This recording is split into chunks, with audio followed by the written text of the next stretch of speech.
Iran, Israel और America के बीच युद्ध में क्या बातचीत की कोई मेज़ तैयार हो रही है? तैयार हो रही है तो कहाँ तैयार हो रही है? और इस बीच इजराइल जो है वो हमलावर क्यों है? वो भी ख़ास तौर पर पाकिस्तान के ऊपर, क्योंकि खबर आई है कि दूतावास पाकिस्तान का जो है वो टारगेट पर लिया गया इजराइल की तरफ से। इसके बाद पाकिस्तान ने जवाब दिया और कड़ा जवाब दिया और कह दिया कि कतर समझने की हमको भूल मत कर देना। खबरें क्या निकल कर आ रही हैं और एक इस बीच जानेंगे। आनंद मेरे साथ, मेरे सहयोगी मौजूद हैं, लेकिन इस बीच एक बड़ी बात यह है, उसको समझने की कोशिश करेंगे।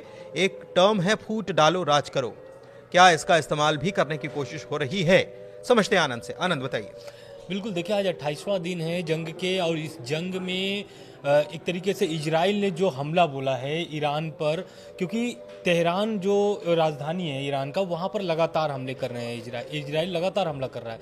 लेकिन आज का जो हमला है ये एक तरीके से पाकिस्तान में खलबली मचा दिया, हड़कंप मचा दिया है, क्योंकि तेहरान में स्थित जो पाकिस्तानी दूतावास है उसके पास धमाका हुआ है, बड़ा धमाका हुआ है।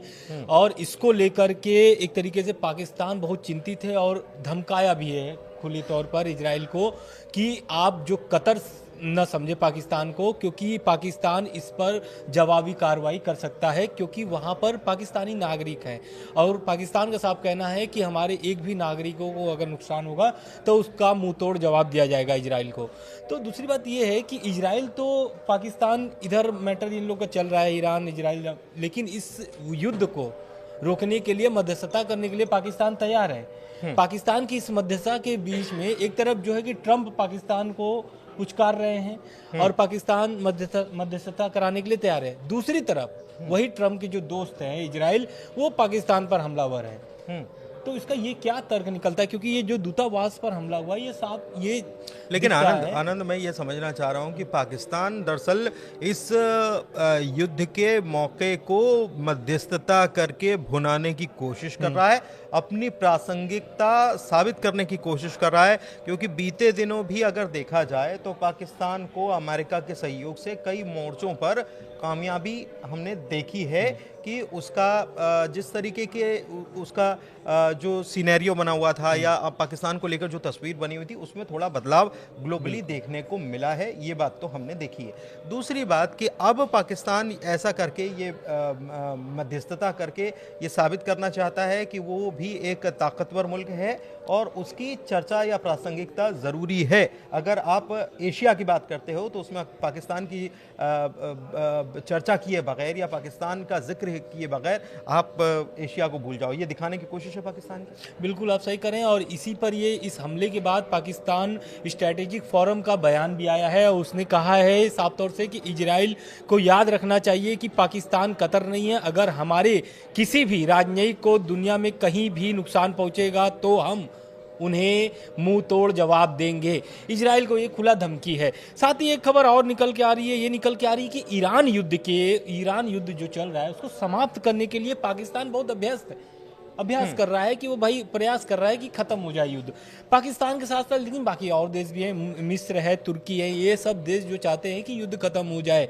क्योंकि देखिए अभी खबर जो 24 घंटे पहले खबर निकल के आई थी कि पाकिस्तान की जो 10 टैंकर हैं और वो टैंकर स्ट्रेट ऑफ हॉर्मुज़ से गुजरने नहीं दिया है ईरान जो है कि अब एक तरीके से शक करने लगा है पाकिस्तान पर। क्यों? क्योंकि ये जो बयान मैं बता रहा हूँ 10 टैंकर जो उनके फंसे हुए हैं तेल के, ये खुद ट्रंप बता रहे हैं। ट्रंप के बयान से निकला है। ट्रंप ने इसकी खुद पुष्टि की है कि पाकिस्तान वाले झंडे को ईरान अब स्ट्रेट ऑफ हॉर्मुज़ से गुजरने नहीं दे रहा है। तो कहीं ना कहीं पाकिस्तान अब इस युद्ध में एक लगभग कूद चुका है, क्योंकि एक तरफ इजराइल को धमका रहा है, दूसरी ओर ईरान के साथ वो संबंध को और अच्छे करने चाह रहा है। लेकिन जो है कि ट्रंप के बयान से ये नहीं लगता है कि उनके संबंध और मजबूत होंगे। अच्छा, लेकिन एक चीज़ है कि इजराइल जो है जिसने पाकिस्तान के दूतावास पर तेहरान में अटैक किया है, वो कुल मिलाकर ये एक प्रकार से इस वॉर को या इस एस्केलेशन को बढ़ाने की कोशिश कर रहा है इसके जरिए इजराइल।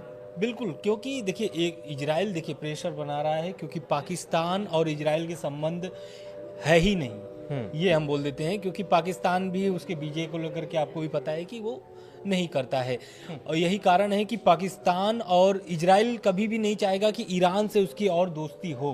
हालांकि ट्रम्प की वजह से इजराइल चुप रहता है, लेकिन ये जो हमला है हो सकता है कि आने वाले समय में पाकिस्तान के दूतावास पर और हमले हो इस धमकी के बाद, क्योंकि इजराइल धमकी का जवाब धमकी में नहीं देता है, वो वॉर करके देता है। यही कारण है कि आज 28वां दिन है। एक चीज़ और है कि ईरान तो खैर इस युद्ध में अपनी जगह जो है जहाँ खड़ा है वहाँ खड़ा ही है, लेकिन इसराइल जो है, भले ही ट्रंप ये बार बार कह रहे हों कि हम बातचीत की तरफ आगे बढ़ना चाहते हैं, लेकिन इसराइल या बेंयामिन नेतन्याहू नहीं चाहते कि कहीं पर भी कोई बातचीत हो पाए।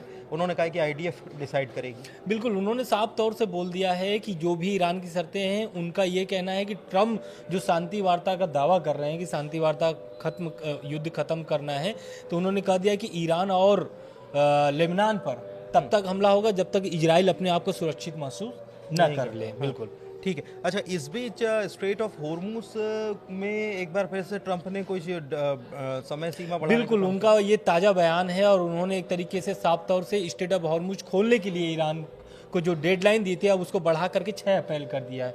उनको 6 अप्रैल कर दिया। उसके साथ साथ उन्होंने धमकी भी दे दिया है कि अगर ये 6 अप्रैल का जो डेडलाइन है इसे अगर ईरान क्रॉस कर देता है तो उनके पावर प्लांट पर इस बार हमला तय है। एक तरीके से उन्होंने साफ तौर से बोल दिया, क्योंकि देखिए जब रविवार को उन्होंने बयान दिया था, 48 घंटे का समय दिया था कि स्ट्रेट ऑफ हॉर्मुज आप खोल दीजिए, नहीं तो फिर आप पर पावर प्लांट पर आपके हमला होगा।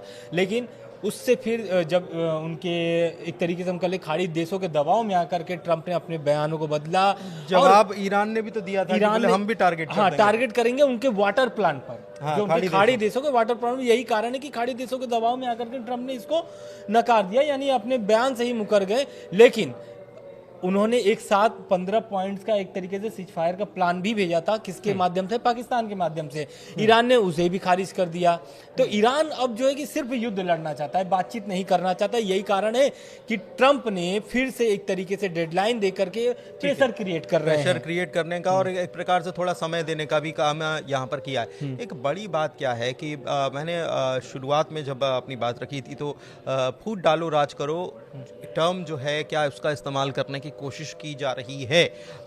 ईरान को लेकर एक खबर ये भी आ रही है कि जो मध्यस्थता की जा रही पाकिस्तान की तरफ से, ऐसी खबर है कि शायद इस्लामाबाद में कोई बैठक हो जाए।